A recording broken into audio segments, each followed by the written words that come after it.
ఉత్తరకాశీ జిల్లాలో ఆకస్మిక వరదలు సంభవించిన ప్రాంతాల్లో సహాయక చర్యలు కొనసాగుతున్నాయి. ఇప్పటివరకు వివిధ ప్రాంతాల్లో చిక్కుకుపోయిన 70 మందిని రెస్క్యూ బృందాలు కాపాడాయి. మరో 50 మంది ఆచూకీ ఇంకా తెలియాల్సి ఉంది.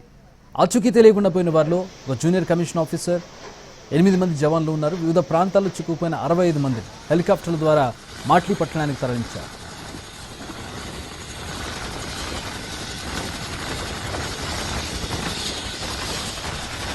తీవ్రంగా ప్రభావితమైన ధరాలి గ్రామంలో బురద, మట్టి, రాళ్ల కింద ఇరుక్కుపోయిన వారిని గుర్తించేందుకు అత్యాధునిక పరికరాలను ఉపయోగిస్తున్నారు. సహాయక చర్యలు ఎన్డీఆర్ఎఫ్, ఇండియన్ ఆర్మీతో పాటు ఎయిర్ ఫోర్స్ సిబ్బంది పాల్గొంటున్నారు. సహాయక చర్యలు ఇంజనీర్లు, వైద్య బృందాలు, నిపుణులతో కూడిన 225 బలగాలతో పాటు రెస్క్యూ డాగ్స్ కూడా పాల్గొంటున్నాయన్నారు.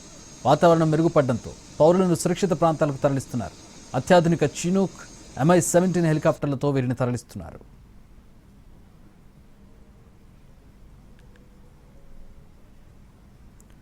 ఈ నెల 5న ఉత్తరాఖండ్ గంగోత్రిలోని ధరాలి గ్రామం వద్ద ఉన్న పర్వత శ్రేణిలో క్లౌడ్ బర్స్ట్ అయింది. భారీ వర్షాల కారణంగా కొండ చర్యలు విరిగిపడ్డాయి. దీంతో ధరాలి గ్రామం మొత్తాన్ని ముంచెత్తింది. అలాగే అనేక ప్రాంతాల్లో భారీ వర్షాలు కురవడంతో రోడ్లు కొట్టుకుపోయాయి. వివిధ ప్రాంతాల్లో పర్యటనలో ఉన్న యాత్రికులతో పాటు స్థానికులు తప్పిపోయారు. దీంతో వారిని గుర్తించేందుకు రెస్క్యూ ఆపరేషన్ కొనసాగుతుంది. 10 మీటర్ల కంటే ఎక్కువ ఎత్తులో బురద, రాళ్లు కప్పివేయడంతో ఎవరి ఆచూకీ లభించడం లేదు. ప్రభావిత ప్రాంతాల్లో చిక్కుకున్న వ్యక్తులను గుర్తించడానికి సైన్యం డ్రోన్లను రంగంలోకి దింపారు. ఈ డ్రోన్లు భూమిలోకి చుచ్చుకుపోయి స్కాన్ చేసే రాడార్లను కలిగి ఉన్నాయి. దీంతో వరదలు చిక్కుకున్న వారిని గుర్తిస్తున్నారు.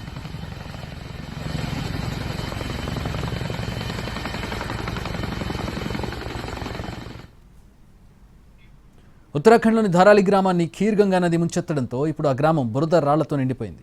ఆకస్మిక వరదలు ఆ గ్రామాన్ని నేలమట్టం చేశాయి. ఆ ఊరికి చెందిన డ్రోన్ దృశ్యాలను రిలీజ్ చేశారు. ప్రస్తుతం అక్కడ SDRF, NDRF, ITBP సిబ్బంది సహాయక చర్యలు చేపడుతున్నారు. భారీ స్థాయిలో విస్తరించుకుపోయిన బురద, రాళ్లను అవసరమైన చోట తొలగిస్తున్నారు. నదీ నీరు ప్రవహిస్తున్న కొన్ని ప్రదేశాల్లో తాత్కాలిక బ్రిడ్జిలు ఏర్పాటు చేశారు. ధారాలి ఇప్పుడు నిర్జన ప్రదేశంగా మారింది. జల విలయం, కొన్ని హోటళ్లు కొట్టుకుపోవడంతో టూరిస్టులను తరలిస్తున్నారు. క్లౌడ్ బర్స్ట్, కొండ చర్యల వల్ల అనేక మంది గల్లంతయ్యారు. అయితే ఇప్పటివరకు 70 మందిని రెస్క్యూ చేశారు. 50 మంది మిస్సింగ్లో ఉన్నారు. అత్యాధునిక పరికరాల ద్వారా రెస్క్యూ ఆపరేషన్ కొనసాగుతోంది.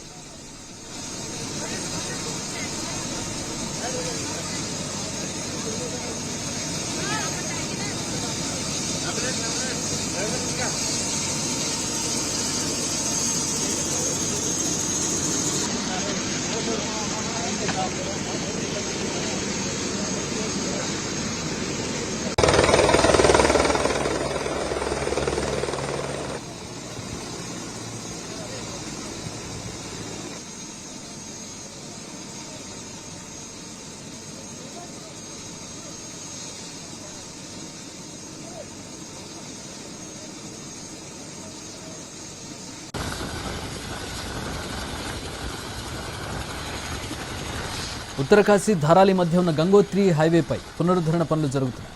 పాపర్ఘాట్, భట్వారీ మధ్య క్లౌడ్ బర్స్ట్ వల్ల రోడ్డు కొట్టుకుపోయింది. గంగనాని వద్ద నుంచి బ్రిడ్జ్ కొట్టుకుపోయింది.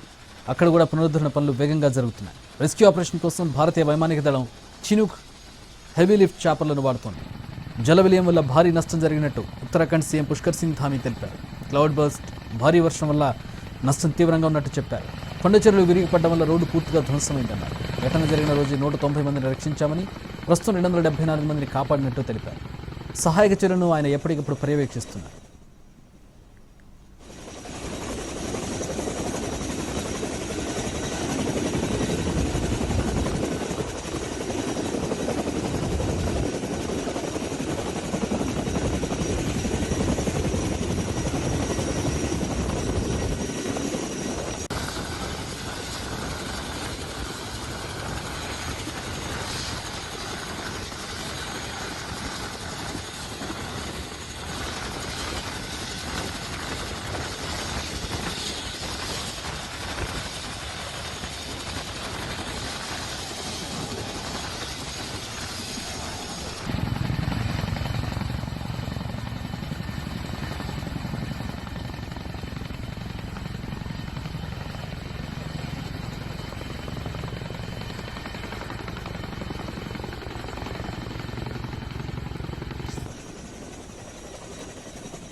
ఉత్తరకాశీ, ధారాలి మధ్య ఉన్న గంగోత్రి హైవేపై పునరుద్ధరణ పనులు జరుగుతున్నాయి. పాపర్ఘాట్, భట్వారీ మధ్య క్లౌడ్ బర్స్ట్ వల్ల రోడ్డు కొట్టుకుపోయింది. గంగనాని వద్ద నుంచి బ్రిడ్జ్ కొట్టుకుపోయింది. అక్కడ కూడా పునరుద్ధరణ పనులు వేగంగా జరుగుతున్నాయి. రెస్క్యూ ఆపరేషన్ కోసం భారతీయ వైమానిక దళం చినూక్ హెవీ లిఫ్ట్ చాపర్లను వాడుతోంది. జలవిలయం వల్ల భారీ నష్టం వాటిల్లినట్టు ఉత్తరాఖండ్ సీఎం పుష్కర్ సింగ్ ధామీ అంటున్నారు. క్లౌడ్ బర్స్ట్, భారీ వర్షం వల్ల నష్టం తీవ్రంగా ఉన్నట్టు చెప్పారు. కొండ చర్యలు విరిగిపడడం వల్ల రోడ్డు పూర్తిగా ధ్వంసమైందన్నారు.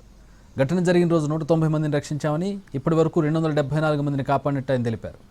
సహాయక చర్యలను ఆయన ఎప్పటికప్పుడు పర్యవేక్షిస్తున్నారు.